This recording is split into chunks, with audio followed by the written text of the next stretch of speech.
ladies and gentlemen, welcome to another episode of The Cider Drinker, and we are back with the Tricky Cider Company. I've only tried one of their ciders so far, but I do have 6 of their bottles courtesy of Paul from Cider Hub, so this is the second one, and today, well, it sounds like a very interesting one. I am doing a bottle of their Crimson King.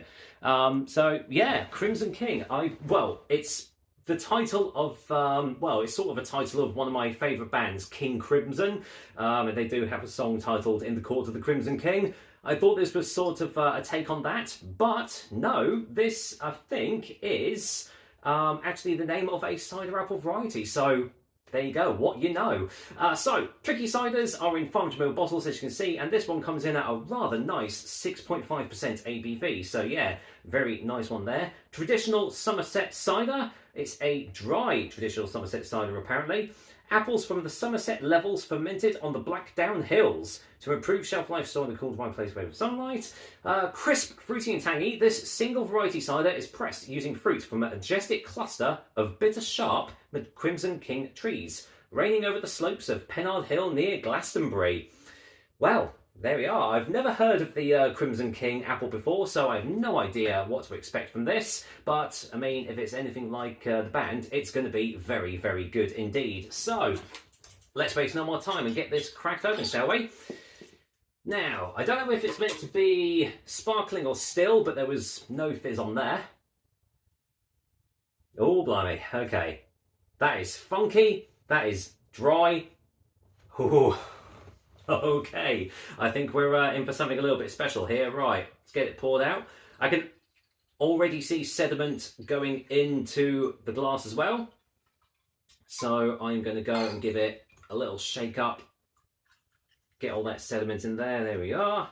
Right, you can pop down there and let us go in for the colour, which is, from my standards, a dark straw colour, I want to say, a light golden dark straw colour. Not quite opaque, but there's definitely a haziness to that, as you can see. So yeah, definitely sediment in there, but yeah, not quite opaque. And as you can see, it is completely still. I don't know whether it's meant to be completely still, but because it is ever so slightly out of date, but I would imagine that's not going to affect the fizz at all. So I'm guessing it is a still one. Anyway, what does it smell like? Oh yeah, that is funk up the wazoo, that. Wow. If that smell was a music genre, it would be funk.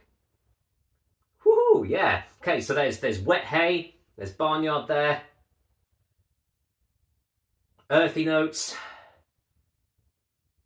Slight earthy. Almost like a peaty sort of smell. But this smells like it's going to be rustic, it smells like it's going to be dry, it's going to be tannic, it's going to be all those buzzwords. But hey, the proof's in the pudding, so let's try it out. Cheers, everyone. Yeah, let's just see what this tricky cider has to offer for us. Cheers.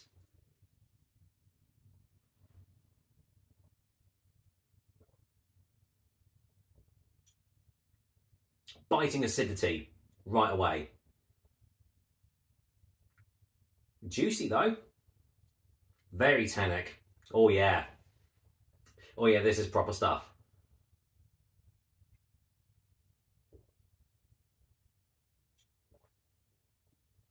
Right, okay. Quite a lot going on in this cider actually, despite it being a single variety of apple. Clearly, is it King Crimson? It's the Crimson King. Keep on fluffing that up. Crimson King. Yeah, really nice apple variety. If you like your dry, sharp apple varieties, then this is definitely going to be right up your alley. Initially, quite acidic. Hardly any sweetness in this at all, if any.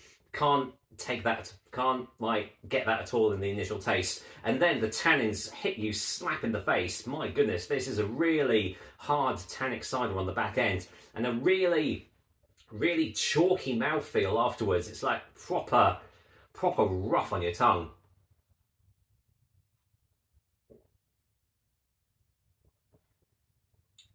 There is funkiness going on in there, but there is also some sort of fruit that I've had before in the past, but I can't quite can't quite picture what it is. There's definitely some citric notes underlying everything, getting a touch of lemon, touch of lime there as well.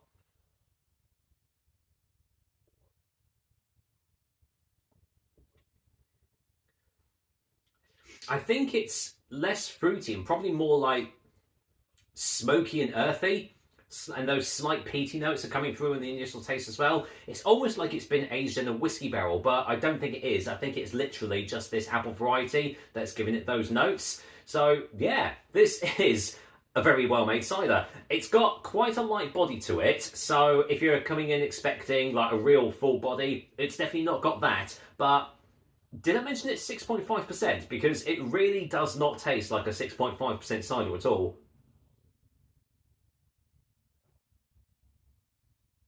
Yeah, that is going down far, far too easily. My goodness. Wow. Yeah, this is a really nice cider and another great one from Tricky Cider so far. So pretty much 2 out of 2. Let's go for a final taste for a final verdict.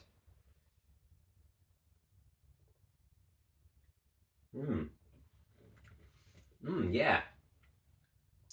And actually, that last sip definitely had more fruity citric qualities to it. Really get the tart lemon and lime just coating the back of your mouth there.